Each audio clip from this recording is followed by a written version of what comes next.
सीतारामचंद्र भगवान की जय। श्री राधा कृष्ण भगवान की जय। श्री हनुमान जी महाराज की जय। श्री यज्ञनारायण भगवान की जय। सब संतन की जय। सब भक्तन की जय। श्री राधे श्याम बाबा जी महाराज की जय। सत्य सनातन धर्म की जय। जय जय सीताराम।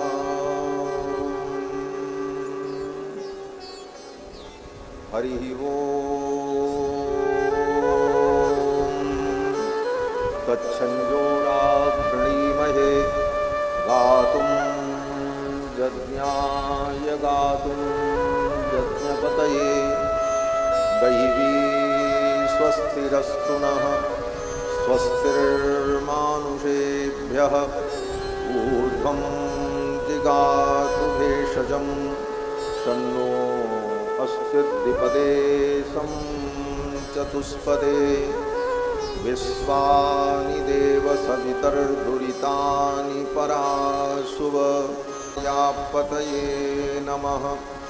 रामं रामानुजं सीतां भरतं भरतानुजं सुग्रीवं वायुसूनुं च प्रणमामि पुनः पुनः।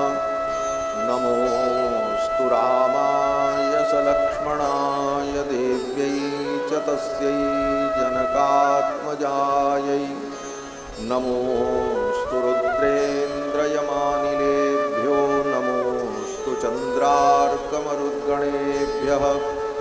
चरितं रघुनाथस्य शतकोटिप्रविस्तरम् एकैकमक्षरं प्रोक्तं महापातकनाशनं कूजन्तं राम रामेति मधुरं मधुराक्षरम् आरुह्य कविता शाखां वन्दे वाल्मीकिकोकिलं यः पिबन् सततं रामचरितामृतसागरम् अतृप्तस्तं मुनिं वन्दे प्राचेतसमकल्मषं गोष्पदीकृतवारीशं मसकीकृतराक्षसं रामायणमहामालारत्नं वन्दे नीलात्मजम् अञ्जनानन्दनं वीरं जानकीशोकनाशनं कपीशमक्षहन्तारं वन्दे लङ्काभयङ्करम् वैदेही सहितं सुरद्रुमतले हैमे महामण्डपे मध्ये पुष्पकमासने मणिमये वीरासने सुस्थितम् अग्रे वाचयति प्रभञ्जनसुते तत्त्वं मुनिभ्यः परं व्याख्यान्तं भरतादिवि परिवृतं रामं भजे श्यामलम् आपदामपहर्तारं दातारं सर्वसम्पदां लोकाभिरामं श्रीरामं भूयो भूयो नमाम्यहम्। चतुर्भिश्च द्वाभ्यां पञ्चभिरेव च भूयते च पुनर्द्वाभ्यां तस्मै यज्ञात्मने नमः। ऋक्यजुस्सामरूपाय वेदाहरणकर्मणे प्रणवोद्गीतवपुषे महास्वशिरसे नमः। लक्ष्मीनाथसमारम्भां नाथयामुनमध्यमाम् अस्मदाचार्यपर्यन्तां वन्दे गुरुपरम्पराम्। यो नित्यमच्युतपदां भुजयुग्मरुक्मव्यामोहतस्तदितराणि तृणाय मेने अस्मद्गुरोर्भगवतोऽस्य दयैकसिन्धो रामानुजस्य चरणौ शरणं प्रपद्ये। शाण्डिल्यावयवंशवारिदविधुं श्रीकोसलेशार्चकं विश्वक्सेन स्वाचार्ये सुयतौ जगद्गुरुवरे श्रीरामनारायणे नित्यं सक्तमतिं जगद्गुरुवरं श्री वासुदेवं भजे। अस्मद्गुरुभ्यो नमः। अस्मत्परमगुरुभ्यो नमः। अस्मत्सर्वगुरुभ्यो नमः। श्रीमते रामानुजाय नमः। श्रीपराङ्कुशपरकालयतिवरवरप्रतिवादिभीकरगुरुभ्यो नमः। श्रीजानकीकान्तस्मरणं श्रीराधाकान्तस्मरणं सन्तपूर्वाचार्याः सहायाः सन्तपूर्वाचार्याः सहायाः। बोलिए श्री सीतारामचंद्र भगवान की जय। थोड़ा उत्साह के साथ जय घोष करें। और उधर से जो माइक बज रहा है कथा के दौरान उधर से अनाउंसमेंट या कोई इस तरह की घोषणाएं न करें जिससे कथा में विघ्न न हो। पूरे उत्साह के साथ भगवान नाम जय घोष करें। बोलो श्री सीतारामचंद्र भगवान की जय। श्री राधा कृष्ण भगवान की जय। श्री यज्ञनारायण भगवान की जय। श्री राम कथा महोत्सव की जय। अवध मिथिला की जय। सब संतन की जय। सब भक्तन की जय। श्री भाष्यकार रामानुज स्वामी जी महाराज की जय। श्री राधे श्याम बाबा जी महाराज की जय। जय जय सीताराम।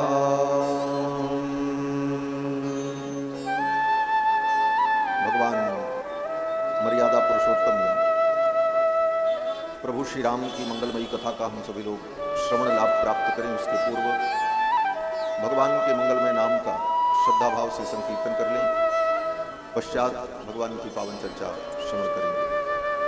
रघुपति राघव राजा राम पतित पावन सीताराम। रघुपति राघव राजा राम पतित पावन सीताराम। रघुपति राघव राजा राम पतित पावन सीताराम। रघुपति राघव राजा राम पतित पावन सीताराम। रघुपति राघव राजा राम पतित पावन सीताराम। रघुपति राघव राजा राम पतित पावन सीताराम। सीताराम सीताराम सीताराम जय सीताराम। सीताराम सीताराम सीताराम जय सीताराम। सीताराम सीताराम सीताराम जय सीताराम। सीताराम सीताराम जय सीताराम। जय जय रघुपति राघव राजा राम पतित पावन सीताराम। रघुपति राघव राजा राम पतित पावन सीताराम। रघुपति राघव राजा राम पतित पावन सीताराम। रघुपति राघव राजा राम पतित पावन सीताराम। जय रघुनंदन जय सिया राम। जानकी वल्लभ सीताराम। जय रघुनंदन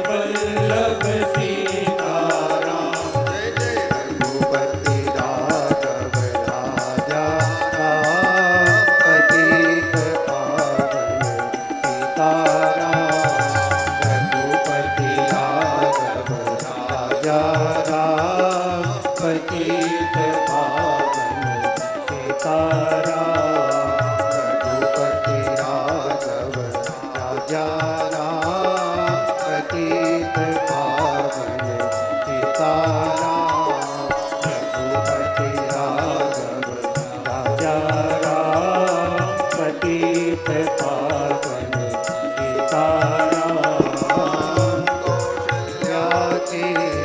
प्यारे राम, दशरथ राज दुलारे राम, कौशल्या के प्यारे राम, दशरथ राज दुलारे राम। कौशल्या के प्यारे राम, दशरथ राज दुलारे राम, कौशल्या के प्यारे राम, दशरथ राज दुलारे राम। रघुपति राघव राजा राम, पतित पावन सीताराम, रघुपति राघव राजा राम, पतित पावन सीताराम, रघुपति राघव राजा राम, पतित पावन सीताराम, रघुपति राघव राजा राम, पतित पावन सीताराम। शिमला मिथिला धाम, अवध सरयू सीताराम, कमला विमला मिथिला धाम, अवध सरयू सीताराम, कमला विमला मिथिला धाम, अवध सरयू सीताराम, कमला विमला मिथिला धाम, अवध सरयू सीताराम। रघुपति राघव राजा राम, पतित पावन सीताराम, रघुपति राघव राजा राम, पतित पावन सीताराम, रघुपति राघव राजा राम, पतित पावन सीताराम, रघुपति राघव राजा राम, पतित पावन सीताराम। सीताराम सीताराम, भक्तरमण सीताराम, सीताराम सीताराम, भज प्यारे मन सीताराम। सीताराम सीताराम, भज प्यारे मन सीताराम, सीताराम सीताराम, भज प्यारे मन सीताराम। जय रघुपति राघव राजा राम, पतित पावन सीताराम, रघुपति राघव राजा राम, पतित पावन सीताराम, रघुपति राघव राजा राम, पतित पावन सीताराम, रघुपति राघव राजा राम, पतित पावन सीताराम, रघुपति राघव राजा राम, पतित पावन सीताराम, रघुपति राघव राजा राम, पतित पावन सीताराम, रघुपति राघव राजा राम, पतित पावन सीताराम, रघुपति राघव राजा राम, पतित पावन सीताराम, पतित पावन सीताराम, पतित पावन सीताराम, पतित पावन सीताराम, पतित पावन सीताराम, पतित पावन सीताराम,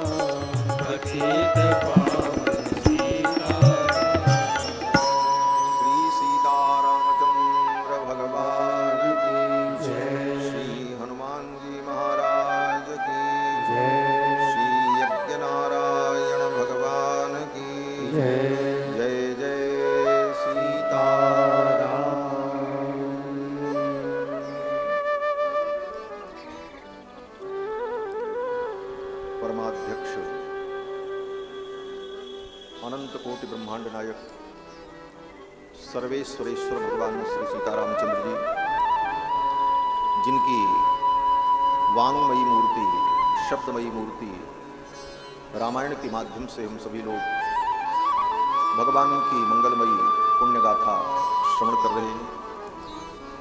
भगवान की कथा के सुरसिक श्रोता आंजनेय अनंत बलवंत श्री हनुमंत लाल जी महाराज, जिनकी भावमयी उपस्थिति भगवान की कथा में सर्वदा सर्वत्र विद्यमान रहती है, इस कथा के मुख्य यजमान श्री श्याम कुमार झा जी, सह यजमान हीरानंद झा जी, श्री रामानंद चौधरी जी, श्री जगन्नाथ झा जी, श्री वैद्यनाथ चौधरी जी, यज्ञ समिति के अध्यक्ष श्री चंद्रशेखर राय जी एवं अनेकानेक ग्राम से भगवान की कथा श्रवण करने के लिए आए हुए श्रद्धालु भक्तजन, समस्त ग्रामवासी भक्तजन, धर्मानुरागी सज्जनों, श्रद्धामयी माताओं, भगवान की मंगलमयी कृपा के फलस्वरूप यज्ञ नारायण भगवान की पावन सन्निधि में विराजमान होकर आदि काव्य श्री रामायण के माध्यम से हम सभी लोग भगवान श्री राम की पावन चर्चा श्रवण कर रहे हैं। भगवान की जब विशेष कृपा होती है तो जीव को सत्संग का सौभाग्य प्राप्त होता है। भगवान की जब विशेष करुणा होती है जीव के ऊपर तो जीव को सत्संग का सौभाग्य प्राप्त होता है। गोस्वामी तुलसीदास जी महाराज कहते हैं कि जब द्रवहि दीन दयालु राघव साधु संगति पाइए, जहि दरस परस समागमादिक पाप राशि नसाइए। भगवान जब द्रवीभूत होते हैं, करुणा करते हैं, तो जीव को सत्संग का सौभाग्य प्राप्त होता है। सत्संग में आकर भगवान की महिमा को, भगवान के गुणों को सुनकर जीव भगवान का शरणागत होता है और बिना भगवान के शरणागत हुए जीव का कल्याण नहीं हो सकता। गोस्वामी जी महाराज कहते हैं कि बारी मथे घृत होत बरु सिकताते बहुतेल, बिनु हरि भजन न भवतरिय यह सिद्धांत अपेल। बारी मथे घृत होत बरु सिकताते बरु तेल। पानी को मथने पर घृत निकल आए, ये असंभव संभव हो सकता है। बालू को, रेत को पेरने पर तेल निकल आए, ये असंभव संभव हो सकता है। लेकिन भगवान के भजन के बिना, भगवत शरणागत हुए जीव का कल्याण नहीं हो सकता। बिनु हरि भजन न भवतरिय यह सिद्धांत अपे। बिना भगवान के भजन के, भगवत कृपा के जीव कल्याण को प्राप्त नहीं हो सकता। इसीलिए समस्त शास्त्र, वेद, पुराण, रामायण, गीता, समस्त ग्रंथ एक स्वर से इस बात का प्रतिपादन करते हैं कि संसार से धीरे धीरे वैराग्य ग्रहण करके भगवान के चरणों में हमारा अनुराग हो, यही सारे दुख की निवृत्ति का उपाय है। हम दुख नहीं चाहते, हर व्यक्ति सुख चाहता है, लेकिन दुख किस कारण से होता है, दुख का कारण क्या है, इस पर विचार नहीं करता। हर प्राणी सुख चाहता है, दुख नहीं चाहता। लेकिन सुख कैसे होगा और दुख क्यों होता है, इस विषय पर विचार नहीं करता। विचार यहां से होना चाहिए कि दुख होता किस कारण से। तो कहते हैं दुख का एक ही कारण है, अज्ञान।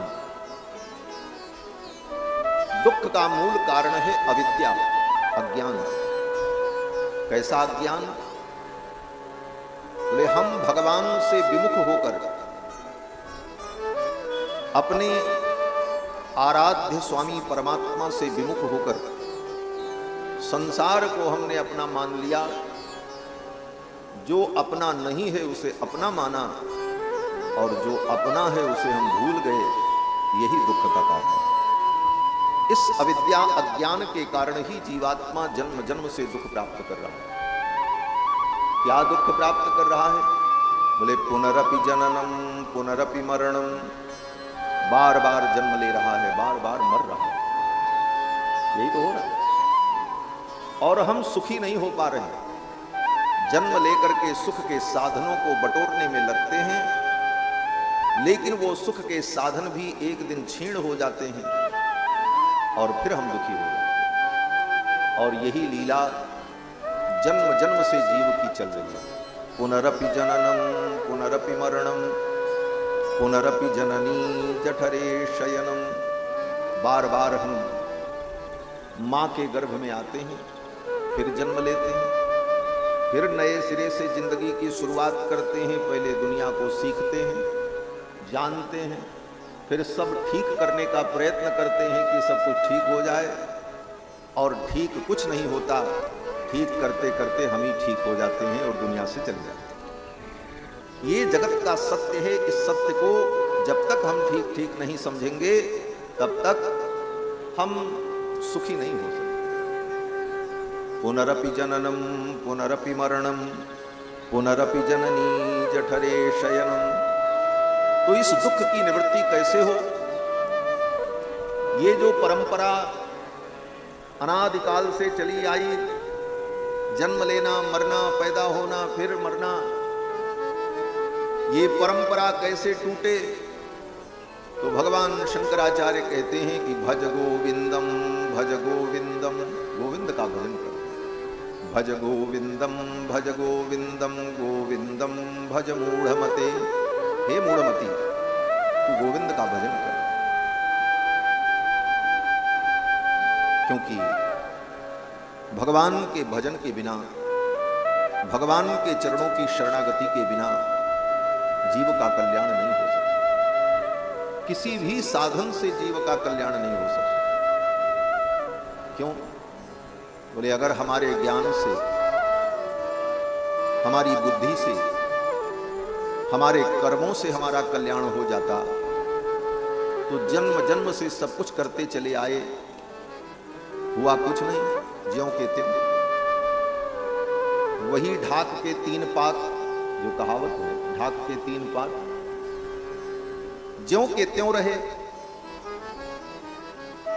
कारण बोले जीव के जो अनेक जन्मों के पाप कर्म हैं, अशुभ कर्म हैं, उससे जीव की निवृत्ति नहीं हो पाती। कितना भी प्रयास करे जीव, उन पाप कर्मों से, पाप कर्मों के फल से, उन पाप कर्मों के संस्कार से मुक्त नहीं होता। तो उपाय क्या है? कहते एक ही उपाय है, जब तक भगवान की कृपा नहीं होगी, तब तक ये जीव पावन नहीं हो सकता, पवित्र नहीं हो सकता। इसीलिए कहा, रघुपति राघव राजा राम, पतित पावन सीता। पतितों को पावन करने वाले अगर कोई हैं तो भगवान है। जीव के अंदर सामर्थ्य नहीं है कि वो अपने पापों से मुक्त हो जाए।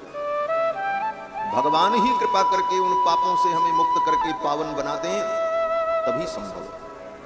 इसीलिए गीता में सब कुछ उपदेश करने के बाद अंत में भगवान कृष्ण ने यही कहा, अर्जुन तुम अपने पापों से कभी मुक्त नहीं हो पाओ। एक पाप से मुक्त हो गए तब तक दूसरा पाप हो जाएगा, न चाह करके भी हो जाएगा। क्यों? बोले जन्म जन्म के संस्कार के कारण वो अपराध, वो गलतियां होती रहेंगी। क्यों? बोले वो संस्कार बन चुका है। जैसे कुम्हार मिट्टी का घड़ा बनाता है तो चाक को चलाता है, उस चाक को चलाते समय दंड लेकर उस चाक को बड़े वेग से घुमाता है, और जब कई बार उस दंड से उस चाक को वो कुम्हार घुमाता है तो कई बार घुमाने के कारण उस चक्र के अंदर घूमने का संस्कार पैदा हो जाता है। फिर वो डंडा हटा लेता है, उसके बाद भी चक्र घूमता रहता है, चलता रहता है। इसी को कहते हैं संस्कार। जैसे दंड के द्वारा कुलाल ने उस चक्र में घूमने का संस्कार पैदा कर दिया, दंड हटा लिया, फिर भी वो चक्र घूम रहा है और काम चल रहा है। उसी प्रकार जीवात्मा में जन्म जन्म के पाप कर्मों का जो संस्कार है, वो संस्कार फिर उन्हीं कर्मों में जीव को प्रवृत्त कर देता है। भगवान ने कहा, अर्जुन तुम अपने प्रयत्न के द्वारा इन पापों से मुक्त नहीं हो सकते। बोले तब? तो भगवान ने कहा, मैं तुमको समस्त पापों से मुक्त करूंगा। अहम त्वा सर्व पापेभ्यो मोक्षयिष्यामि मा शुचः। मैं तुमको समस्त पापों से मुक्त करूंगा। अर्जुन ने कहा, क्या करना पड़ेगा? भगवान ने कहा, माम एकम शरणम ब्रज। मुझ एक परमात्मा की शरण में आना पड़ेगा। ये नहीं कि आज उनकी शरण में, कल उनकी शरण में, कल उनकी शरण में। 10 लोगों की शरण में जाने वाले व्यक्ति की रक्षा नहीं होती। एकमात्र भगवान की शरण में आने पर ही जीव का कल्याण होता है। भगवान कहते हैं कि सर्वधर्मान परित्यज्य मामेकम शरणम ब्रज।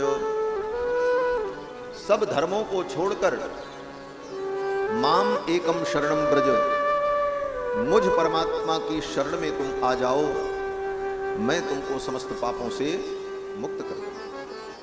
तो भगवान की शरण के बिना जीव का कल्याण नहीं हो सकता। और भगवान ही एकमात्र समस्त जीवों के शरण है। श्री राम शरणम समस्त जगताम रामम बिना का गति। रामेण प्रतिहन्यते कलिमलं रामाय कार्यं नमः। रामात्रस्यति काल भीम भुजगो रामस्य सर्वं वसे।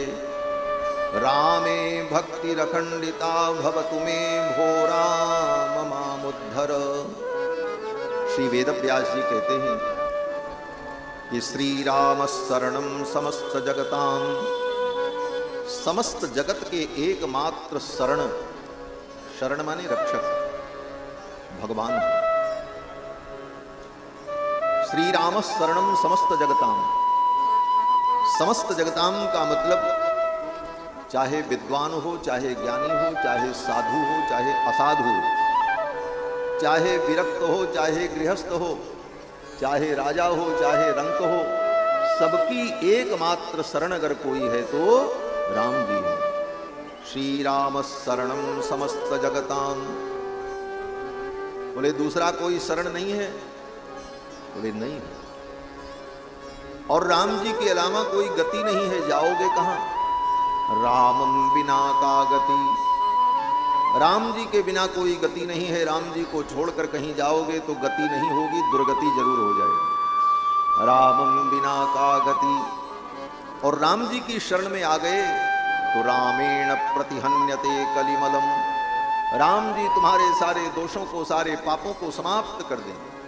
सन्मुख होय जीव मोहि जबहि, जन्म कोटि अघनाशहि तबहि।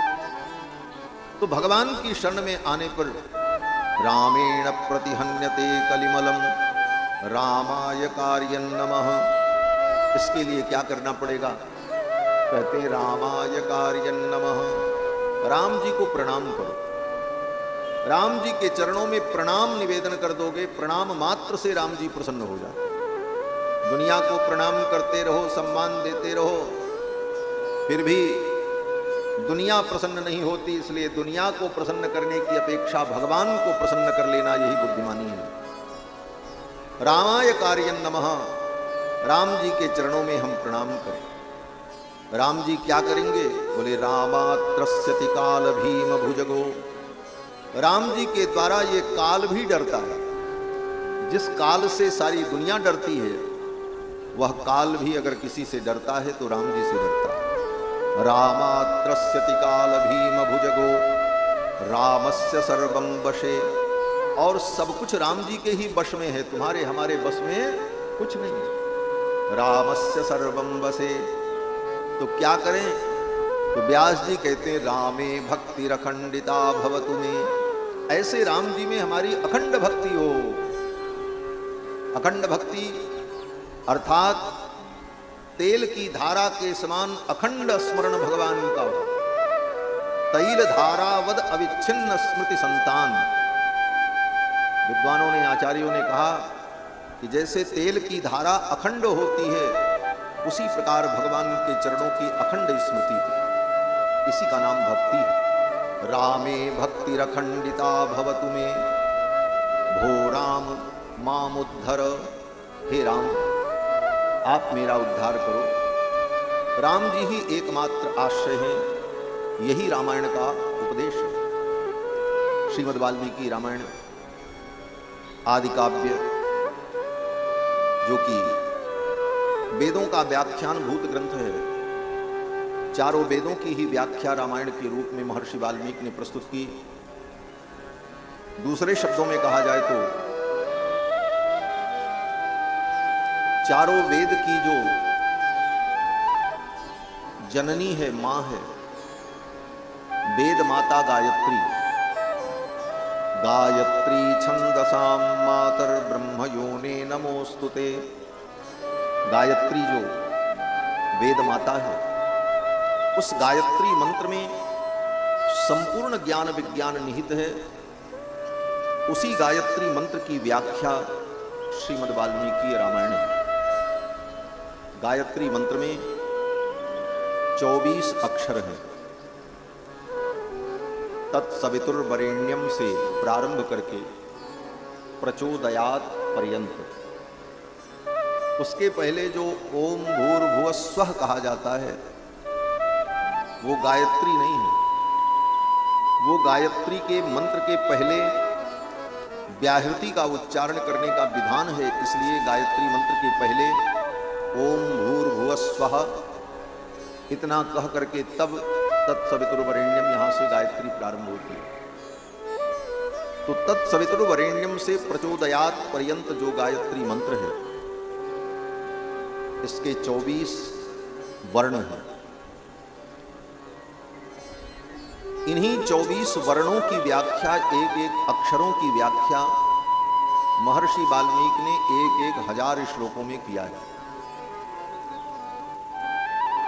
रामायण में 24,000 श्लोक हैं।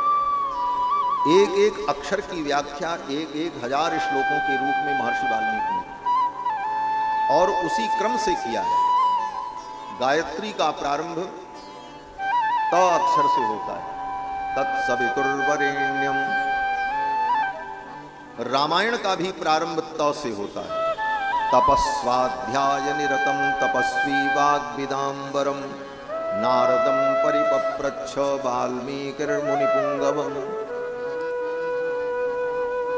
तकार से रामायण प्रारंभ होती है और हर 1000 श्लोक के बाद गायत्री के अगले वर्ण से श्लोक प्रारंभ होता है। एक छोटा सा ग्रंथ भी है। उन 24 श्लोकों को हर 1000 श्लोक के बाद जो श्लोक है, उन 24 श्लोकों को रामायण से निकालकर एक अलग छोटे से ग्रंथ के रूप में भी प्रकाशित किया गया है, जिसको गायत्र रामायण कहते हैं। पूरी रामायण न पढ़ सके तो उन 24 श्लोकों का भी नित्य व्यक्ति पाठ कर ले तो रामायण पढ़ने का उसे फल प्राप्त होगा। उसे गायत्र रामायण कहते हैं। तो गायत्री मंत्र की व्याख्या ये श्रीमद् रामायण महाकाव्य है। और गायत्री मंत्र के जो प्रतिपाद्य देवता हैं, वही रामायण के देवता हैं। गायत्री के देवता कौन हैं? बोले गायत्री के देवता सविता है। तत्सवितुर्वरेण्यम। सविता देवता जो सबको प्रेरणा देने वाले राम जी हैं। राम जी ही सविता है।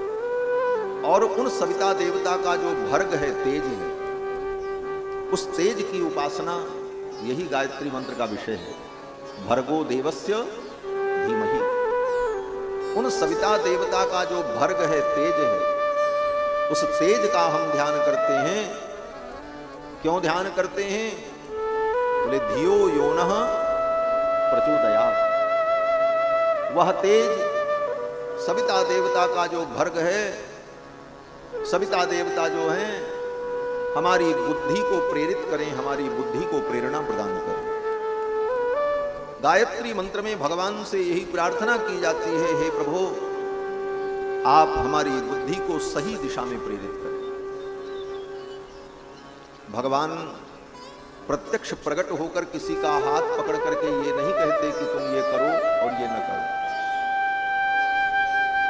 भगवान आकर के किसी को नहीं कहते कि ये न करो और ये करो। ऐसे भगवान आकर के प्रत्यक्ष प्रकट होकर के एक एक व्यक्ति को समझाएं तो फिर तो समझाते ही रह जाएंगे। गीता में भगवान कहते हैं, मैं जिसका कल्याण करना चाहता हूं उसकी बुद्धि में मैं प्रेरणा देता हूं। ददामि बुद्धि योगम तम ये न माम उपयांति ते। भगवान कृष्ण ने कहा मैं उसको बुद्धि योग देता हूं, उसकी बुद्धि में मैं प्रेरणा कर देता हूं और सही दिशा में वो काम करने लगता है। इसलिए भगवान कोई चमत्कार करेंगे, भगवान प्रकट होकर के कुछ करेंगे, ऐसा नहीं होता। अपितु भगवान हमारी भक्ति साधना उपासना से प्रसन्न होकर हमारी बुद्धि में ही प्रेरणा प्रदान करते हैं और उस बुद्धि के अनुसार हम चलना शुरू करते हैं तो हमें सफलता प्राप्त हो जाती है, हमारा काम बन जाता है। यही तत्व विवेचन है। इस बात को अगर नहीं समझे तो ठगे जाओगे, लूटे जाओगे। एक से एक पाखंडी इस दुनिया में बैठे हुए हैं, आओ हम तुम्हारा काम बना देंगे, ये चमत्कार कर देंगे, ऐसा कर देंगे। और लोग इन चमत्कारों के चक्कर में पड़कर सही मार्ग से भटक जाते हैं और बाद में उन्हें पता चलता है कि उनके साथ ठगी हो गई, धोखा हो गया। तो ये धोखा तभी होता है जब हमें ज्ञान न हो। और ज्ञान कहां से होगा? बोले परंपरागत जो शास्त्र है और परंपरागत शास्त्र की जो व्याख्या है, उस व्याख्या को परंपरागत महापुरुषों के द्वारा जब सुनोगे तो फिर आप ठगी के शिकार नहीं हो। आज बड़े बड़े तांत्रिक मांत्रिक यही प्रचार करते रहते, काम नहीं बन रहा है, आओ हमारे पास हम काम बना देंगे। कोई किसी का काम नहीं बनाता, सब काम राम जी बनाते। राम जी से ही सारा काम बनेगा और किसी से नहीं बनेगा। और अगर सच्ची भक्ति है तो दूसरे से हमारा कोई काम बने फिर भी हमको नहीं बनाना, ये होना चाहिए। बने तो रघुबर से बने और बिगड़े तो भरपूर। अगर बनना है तो राम जी से बने, बिगड़े तो राम जी से बिगड़े। बने तो रघुबर से बने, बिगड़े तो भरपूर। और काहू सो जो बने वा बनिबे में धूर। और किसी से कुछ अगर बने तो उस बनने में धूल पड़ जाए, हमको तो राम जी से ही बनाना है और किसी से कुछ नहीं बनाना। ये अनन्य भक्ति, ऐसी अनन्य भक्ति से ही भगवान प्रसन्न होते हैं। बार बार भगवान कहते हैं, अनन्याश्चिन्तयन्तो माम ये जना पर्युपासते तेषां नित्याभियुक्तानां योगक्षेमं वहाम्यहम्। जो अनन्य भाव से मेरा चिंतन करता है उसके योग और क्षेम का मैं वहन करता हूं। रामायण में इन्हीं सब विषयों का वर्णन महर्षि वाल्मीकि ने स्थान स्थान पर किया है। कल की कथा में आप सभी लोगों ने श्रवण किया, भगवान प्रकट हुए और चार चार रूपों में प्रकट हुए। एक ही भगवान चार रूपों में प्रकट हुए। कृत्वात्मानं चतुर्विधम, अपने को चार रूपों में भगवान ने प्रकट किया। राम लक्ष्मण भरत शत्रुघ्न को। चैत्र के शुक्ल पक्ष की नवमी को पुनर्वसु नक्षत्र में राम जी प्रकट हुए। राम जी के प्राकट्य का जब वो काल आया तो प्रोद्यमाने जगन्नाथम सर्वदेव नमस्कृतम। प्रोद्यमाने जगन्नाथम, राम जी ही जगन्नाथ है। जगत का नाथ अगर कोई है, स्वामी है, तो राम जी। भगवान जगन्नाथ जब प्रकट होते हैं तो सर्वलोक नमस्कृतम, सभी लोकों के लोकपाल देवता लोग आए और आकर के भगवान की स्तुति की। इस स्थिति में बोले भगवान अभी गर्भ में ही थे, देवताओं ने आकर के गर्भ की स्तुति की। सुर समूह विनती करी पहुंचे निज निज धाम, जग निवास प्रभु प्रगटे अखिल लोक विश्राम। देवता जब स्तुति करके चले गए, गर्भ की स्तुति करके चले गए, तब भगवान प्रकट। देवताओं ने गर्भ की स्तुति की। श्रीमद् भागवत में भी वर्णन है, भगवान कृष्ण के प्रकट होने के पहले देवताओं ने आकर के देवकी के गर्भ की स्तुति की। बोले गर्भ की स्तुति, बोले नाम तो उसका गर्भ स्तुति है, लेकिन उस गर्भ में विराजमान जो भगवान हैं, उन भगवान की स्तुति गर्भ स्तुति है। लेकिन कहा जाता है गर्भ स्तुति, गर्भ की स्तुति। एक महात्मा बड़ा सुंदर भाव कहते थे कि ये गर्भ जो है ये भगवान के पास गया। गर्भ ने जाकर के भगवान से कहा, प्रभु हम बहुत दुखी हैं। बोले क्यों दुखी हैं? बोले ये संसार में जितने साधु महात्मा ज्ञानी हैं, ये सवेरे से लेकर शाम तक मेरी निंदा करते हैं। क्या निंदा करते हैं? बोले महात्मा लोग यही कहते हैं कि दोबारा फिर कभी गर्भ में ना आना पड़े, ये गर्भ में आने से ही सारा दुख हुआ, अगर हम गर्भ में ना आते तो दुख न होता, सारे दुख का कारण ये गर्भ है, इसलिए भगवान कृपा करें कि अब दोबारा इस गर्भ में ना आना पड़े। यही महात्मा लोग बताते हैं। गर्भ ने कहा, महाराज ये महात्मा लोग सवेरे से शाम तक हमारी निंदा करते हैं, मैं कहां जाऊं, क्या करूं? भगवान ने कहा, अच्छा चिंता मत करो, आज तक महात्माओं ने संतों ने गर्भ की निंदा की है, लेकिन उसी गर्भ का आश्रय लेकर के मैं संसार में अवतार लूंगा, तो वही संत महात्मा लोग उस गर्भ की स्तुति करेंगे, उसका नाम गर्भस्तुति हो जाए। आज भी वो गर्भस्तुति गाई जाती है। सुर समूह विनती करी पहुंचे निज निज धाम, जग निवास प्रभु प्रगटे अखिल लोक विश्राम। समस्त लोकों को विश्राम देने वाले भगवान प्रकट हुए। भगवान जब प्रकट हुए तो दशरथ जी महाराज ने महा उत्सव मनाया।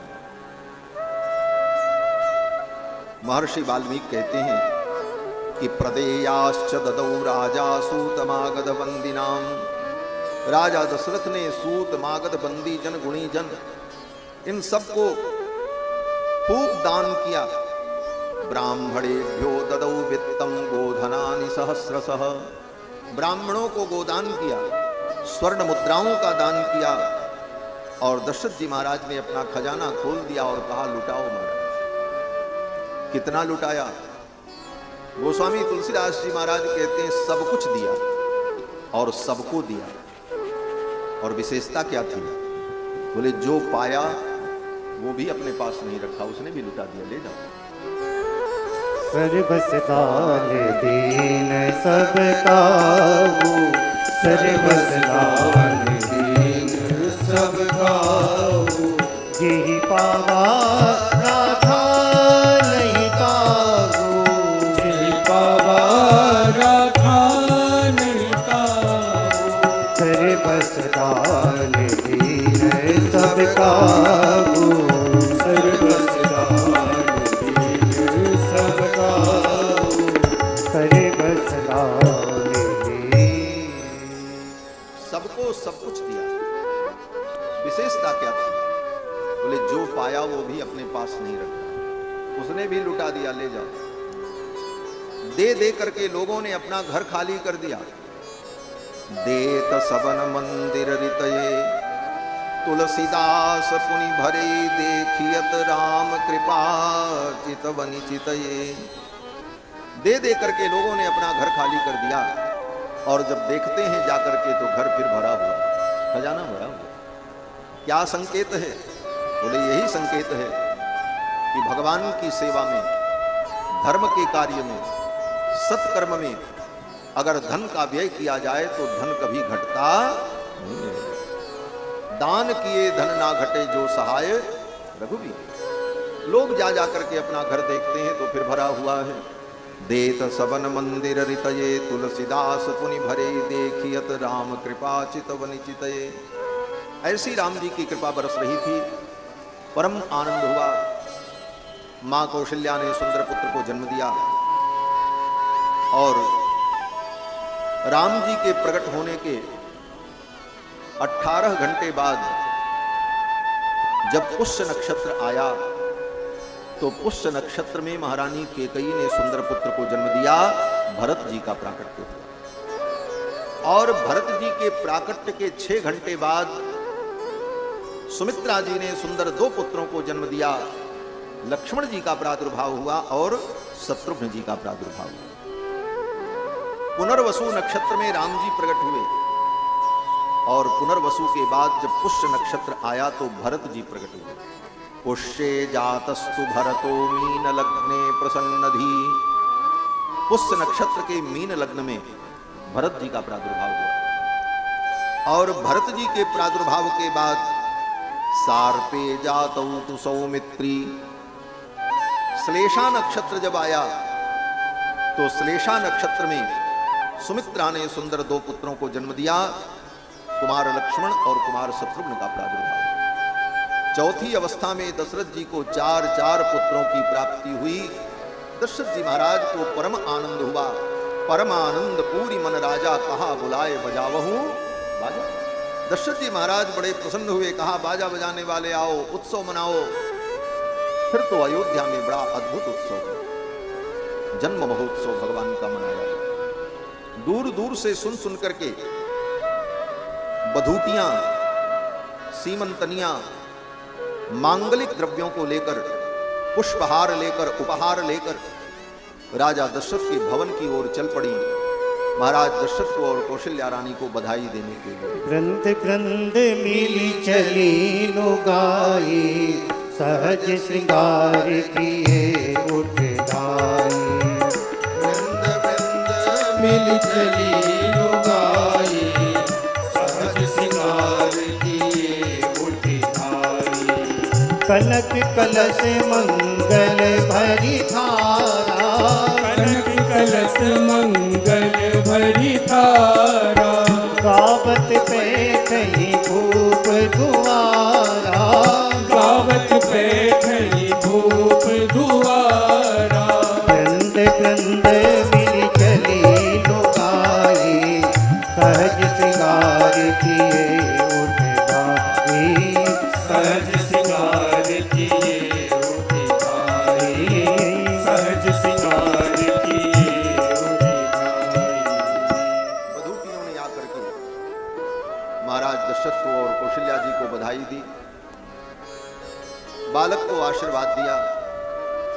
दूर दूर की बधूटियों ने जब सुना तो वो भी चल पड़ी और बड़े भाव से गाती हुई जाती हैं कि बधाई देन चलो बारी बारी। ये बड़ा सुंदर पद है। मध्य प्रदेश में एक रियासत है रीवा। वहां के महाराज श्री रघुराज प्रताप सिंह जी भगवान के परम भक्त थे, बड़े रसिक महापुरुष थे, राजा थे। आज से 6 पीढ़ी पहले भगवान के परम भक्त रघुनाथ जी के उन्होंने राजा बनने के बाद कभी भी अपनी गद्दी पर बैठने का प्रयत्न नहीं किया। राजा बने, राज्याभिषेक हुआ उनका, लेकिन राज्याभिषेक के बाद उस गद्दी पर भगवान को विराजमान किया और तब से आज तक उस वंश परंपरा में ये परंपरा चली आई है कि राजा तो बांधवेश भगवान रघुनाथ जी होते हैं। ऐसे भक्त श्री रघुराज प्रताप सिंह जी, उनकी रचना है, उनके भाव हैं। सखियां कहती हैं राम जी प्रकट हुए हैं, चलो हम बधाई दे करके आए। बधाई देन चलो वारी वारी, बधाई देन चलो बारी बारी।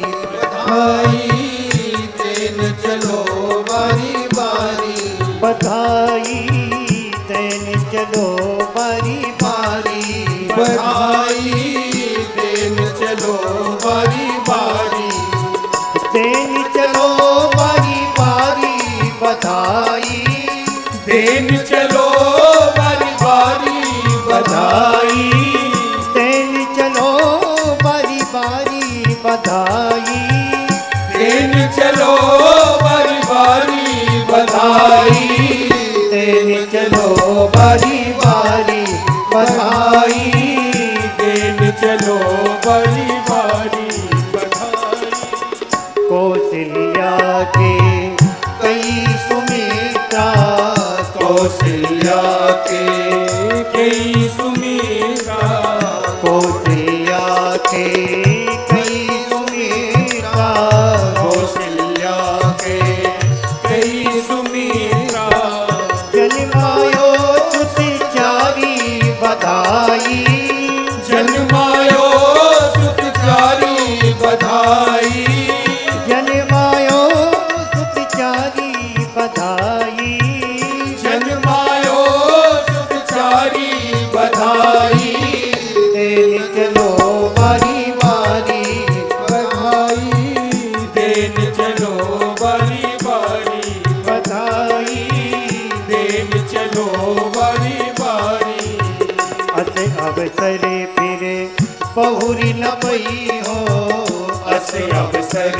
फिर बहुरी न पई हो, अस अवसर फिर बहुरी न पई हो, अस अवसर फिर बहुरी न पई हो, धन निज भाग्य बिचारी, बधाई धन निज भाग बिचारी, बधाई धन निज भाग्य बिचारी, बधाई धन निज भाग बिचारी, बधाई देन चलो बारी बारी, बधाई देन चलो बारी बारी, बधाई देन चलो बारी बारी, श्री रघुराज निरखी लालन मुख, श्री रघुराज निरख लालन मुख, निरखी लालन मुख, निरखी लालन मुख,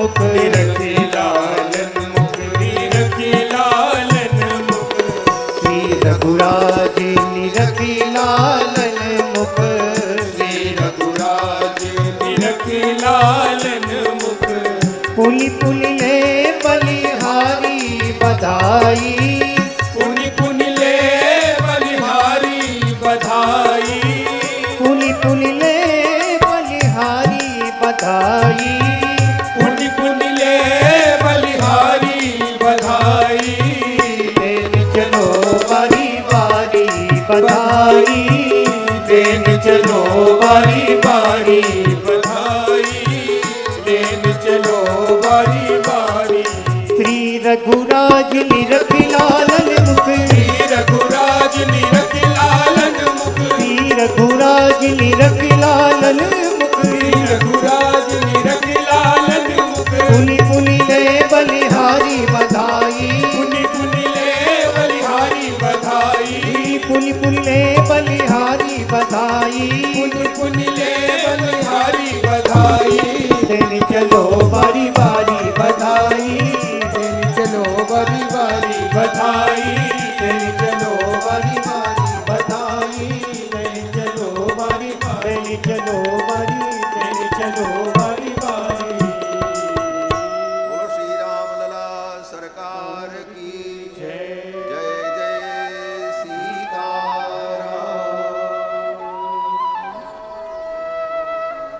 भगवान के प्राकट्य अवसर पर अयोध्या में कई दिनों तक ये उत्सव चलता रहा। श्री गोस्वामी तुलसीदास जी महाराज कहते हैं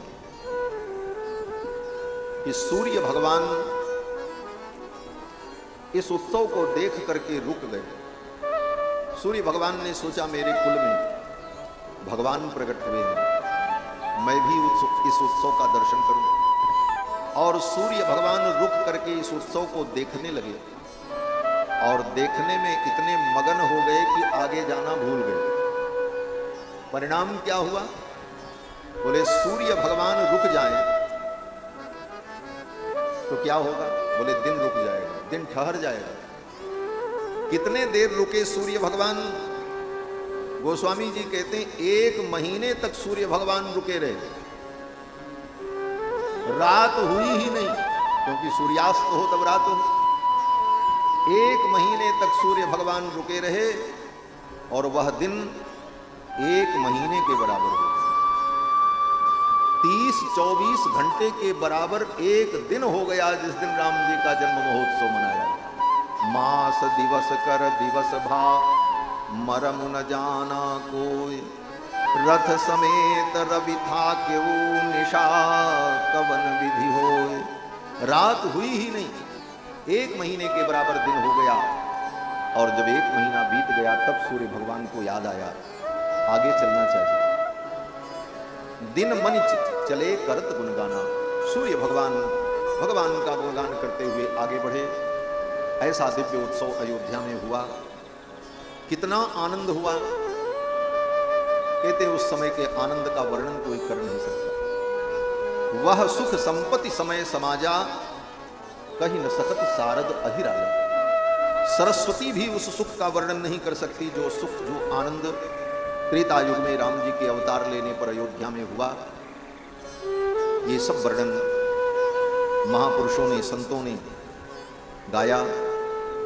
इसके बाद कथा आती है कि धीरे धीरे चारों कुमार 11 दिन के हो गए। 11 दिन जब बीत गया, 12वां दिन आया तो गुरुदेव वशिष्ठ ने चारों कुमारों का नामकरण किया। अतीत्यैकादशाहं तु नाम कर्म तथा करो। 11 दिन बीत जाने पर 12वें दिन चारों कुमारों का नामकरण संस्कार गुरुदेव वशिष्ठ ने किया।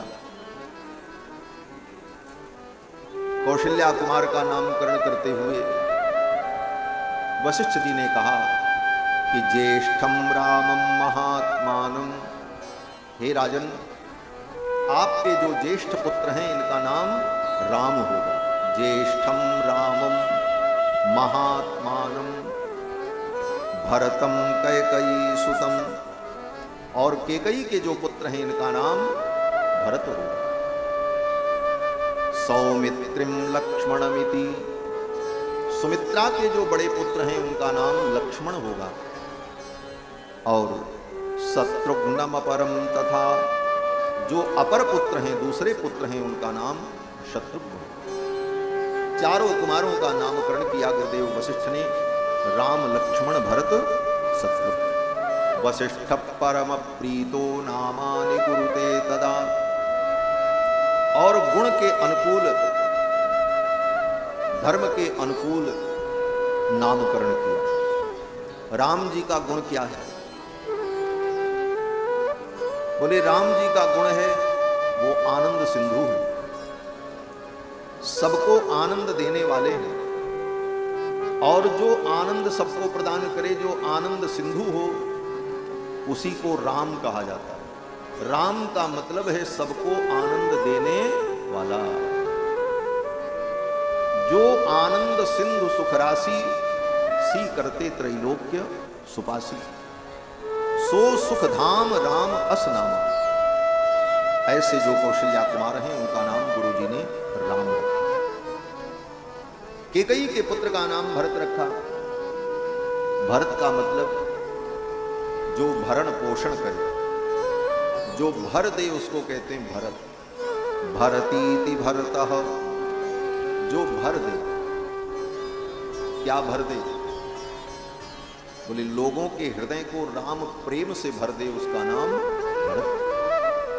भरत कौन है? बोले जो सबके हृदय में राम प्रेम भर देते हैं, इसलिए इनका नाम भरत हो।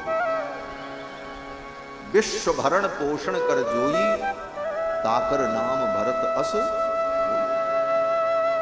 लक्ष्मण जी का नामकरण किया तो कहा वशिष्ठ जी ने कि लक्षण धाम राम प्रिय सकल जगत आधार। इस बालक के लक्षण बहुत अच्छे हैं और ये सारे जगत का आधार है और ये राम जी का अत्यंत प्रिय होगा। लक्षण धाम राम प्रिय सकल जगत आधार, गुरु वशिष्ठ ते ही राखा लक्ष्मण नाम उदार। गुरुदेव वशिष्ठ ने सुमित्रा के पुत्र का नाम लक्ष्मण रखा और कहा इस बालक के लक्षण बड़े अच्छे हैं। क्या लक्षण हैं?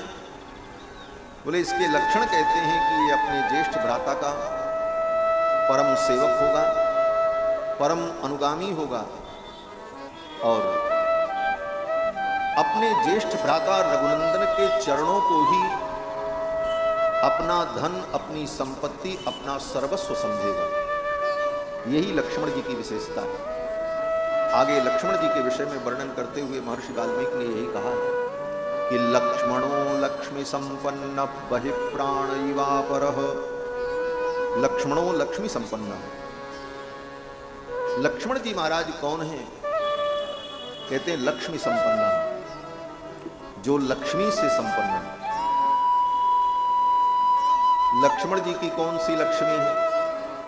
अगर विचार करो तो राम जी तो अयोध्या के राजा बने, भरत जी युवराज बने, शत्रुघ्न जी मथुरा के राजा बने, लेकिन लक्ष्मण जी, बोले लक्ष्मण जी कहीं के राजा नहीं बने। राजा तो छोड़ दो, लक्ष्मण जी सेनापति भी नहीं बने। और भी बड़े बड़े पद थे, प्रधानमंत्री का पद था, सेनापति का पद था, कोषाध्यक्ष का पद था, लेकिन लक्ष्मण जी ने कोई पद नहीं लिया। लक्ष्मण जी ने कोई पद नहीं लिया। क्यों? बोले लक्ष्मण जी जानते हैं दुनिया में कोई पद मिल जाए वो पद छूट जाएगा। राजा का पद मिले वो भी एक दिन छोड़ना पड़ेगा। और जितने पद हैं उन पदों में भय है। व्यक्ति को लगता है कि सुख है, लेकिन सुख के साथ साथ भय भी होता है। भय क्या है? बोले ये पद छूट नहीं, ये पद चला नहीं जाए। भारत के प्रधानमंत्री को भी भय होता है, अगले बार प्रधानमंत्री बनेंगे कि नहीं बनेंगे। होता है कि नहीं होता?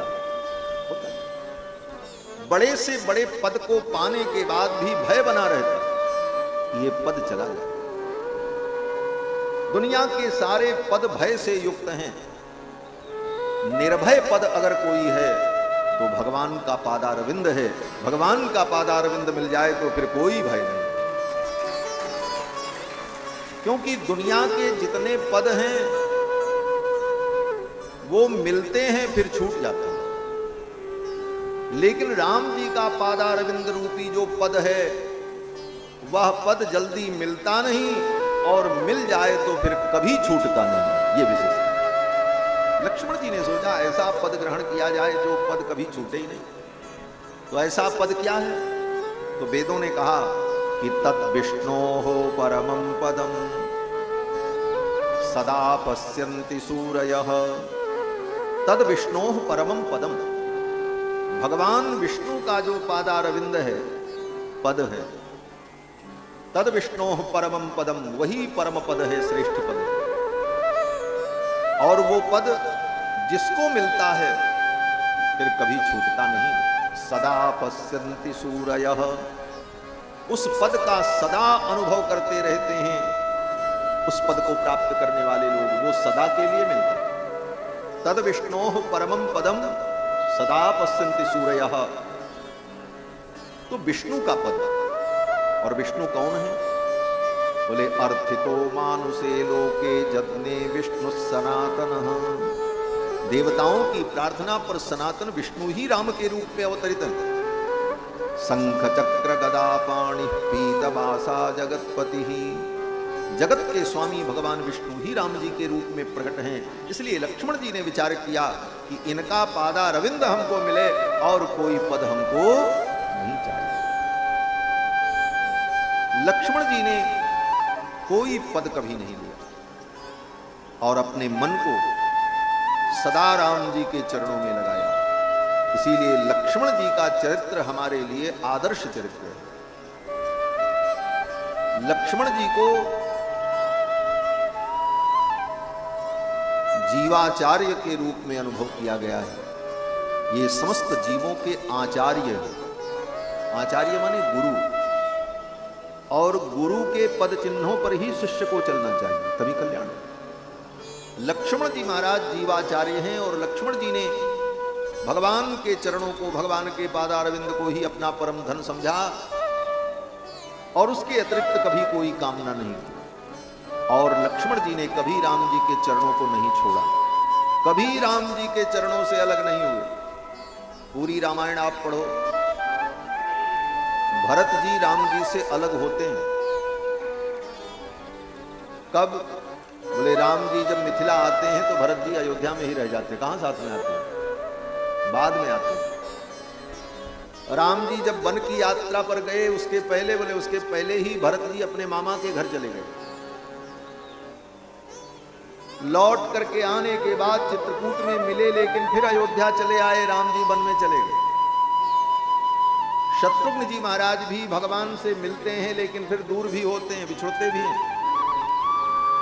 सीता जी भगवान की अत्यंत प्रिया हैं, अर्धांगिनी हैं, प्राणवल्लभा हैं, लेकिन किशोरी जी भी भगवान से दूर होती हैं। यद्यपि सिद्धांततः किशोरी जी भगवान से दूर कभी नहीं होती, वो तो सदा भगवान के हृदय में ही रहती हैं, लेकिन लीला में उनको भी अलग होना पड़ता है। वन की यात्रा में जाने पर सीता जी का हरण होता है, राम जी से दूर चले जाते। लौट करके आने के बाद लोकापवाद के कारण भगवान राम सीता जी को महर्षि वाल्मीकि के आश्रम में भेज देते, वहां जाना पड़ता। महर्षि वाल्मीकि के आश्रम से आने के बाद श्री जानकी जी ने पृथ्वी में प्रवेश किया और सदा के लिए चली गई। शेष लीला जो थी वो राम जी ने अकेले की, एकाकी जीवन व्यतीत किया राम जी ने। हनुमान जी महाराज भी पहले राम जी से नहीं मिले, बाद में मिले, बहुत दिनों बाद मिले। सुग्रीव विभीषण जैसे भक्त भी राम जी के चरणों का आश्रय लेते हैं, लेकिन बहुत विलंब में। लेकिन लक्ष्मण जी महाराज बोले, लक्ष्मण जी कभी भगवान से दूर नहीं हुए, बचपन से ही। गोस्वामी तुलसीदास जी कहते हैं, बारिते निज हित पति जाने, लक्ष्मण राम चरण रति माने। बारिते निज हित पति जाने, लक्ष्मण राम चरण रति माने। लक्ष्मण राम चरण रति माने। लक्ष्मण राम चरण रति माने। बचपन से ही लक्ष्मण जी का भगवान के चरणों में अनुराग। 12 ही थे निज हित पति जानी, लक्ष्मण राम चरण, राम जी के चरणों में अपना हित समझते। यही दो चीज समझना है, तत्व और हित। इसी को शास्त्र में तत्व हित कहा गया है। तत्व क्या है ये पहले समझो। तत्व क्या है? बोले तत्व भगवान है। भगवान के अतिरिक्त कोई तत्व नहीं है, तत्व तो भगवान है। और हित क्या है जीव का? बोले उन भगवान के चरणों का आश्रय ही जीव का हित है। यही दो बात समझनी है। यही दो बात ठीक ठीक समझ में आ जाए कि तत्व भगवान है और हमारा हित उन चरणों में है। इसी को तत्व हित कहा जाता है। ये तो संक्षेप में हम आपको बता रहे हैं। इस तत्व हित पुरुषार्थ का बड़ा विस्तृत विवेचन आचार्यों ने अपने ग्रंथ में किया है। तत्व में को महान योगी विष्णु नारायण स्वयं। आचार्य जन कहते हैं तत्व एकमात्र भगवान है। तत्व का निर्णय होता कैसे है? बोले समस्त शास्त्रों के द्वारा। शास्त्र ही तत्व का निर्णय बताते हैं।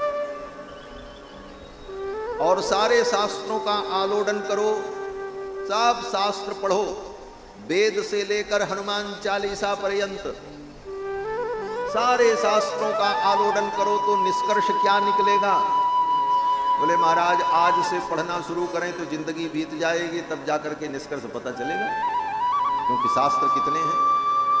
बोले चलो कोई बात नहीं, आप पढ़ करके निष्कर्ष निकालो, उसके पहले हम आपको निष्कर्ष बता देते हैं। क्या निष्कर्ष? बोले आलोड्य सर्वशास्त्राणी, सारे शास्त्रों का आलोडन करने के बाद, आलोड्य सर्वशास्त्राणी विचार्यैव पुनः पुनः, और बार बार विचार करके ये निर्णय हुआ, इदमेकम सुनिष्पन्नम ध्येयो नारायण सदा, यही निष्पन्न हुआ, यही विचार तय हुआ कि भगवान ही भजनीय है, भगवान ही तत्व है।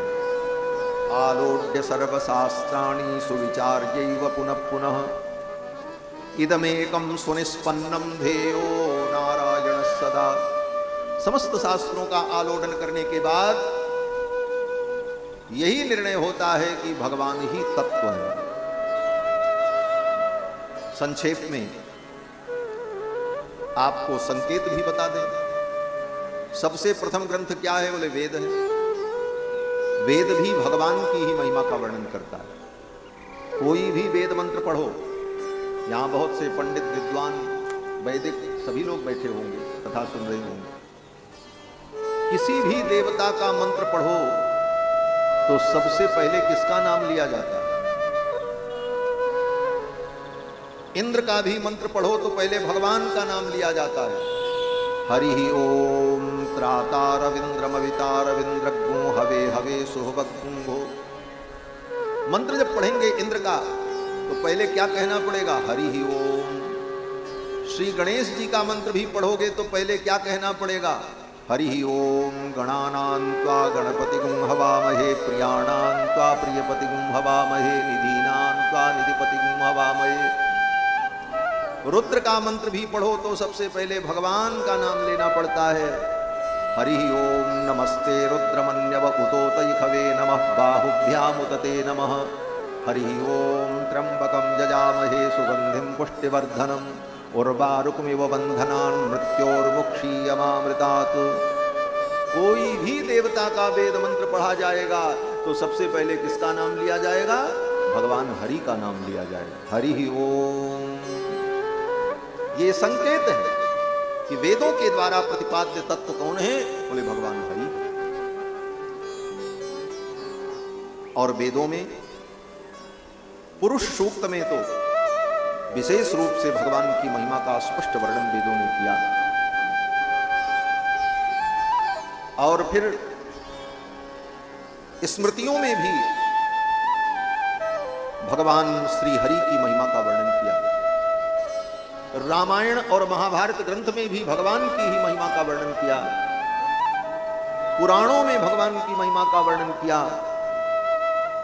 और सबसे छोटे ग्रंथ लघुकाय ग्रंथ हनुमान चालीसा भी पढ़ें तो उसमें भी भगवान की ही महिमा का वर्णन है। भगवान की महिमा का वर्णन करने के लिए गोस्वामी जी ने हनुमान जी की स्तुति की। हनुमान जी की स्तुति गोस्वामी जी ने क्यों की? हनुमान चालीसा कहते हैं बरनौ रघुबर विमल जस जोदायक फलचार। भगवान रघुनंदन के विमल जस का वर्णन करने के लिए हे हनुमान जी महाराज, हम आपसे प्रार्थना करते हैं कि आप हमको बुद्धि दो, विवेक दो और मैं भगवान का गुण गाऊं। श्री गुरु चरण सरोज रज निजमन मुकुर सुधार, बरनौ रघुवर विमल जस जोदायक फलचार।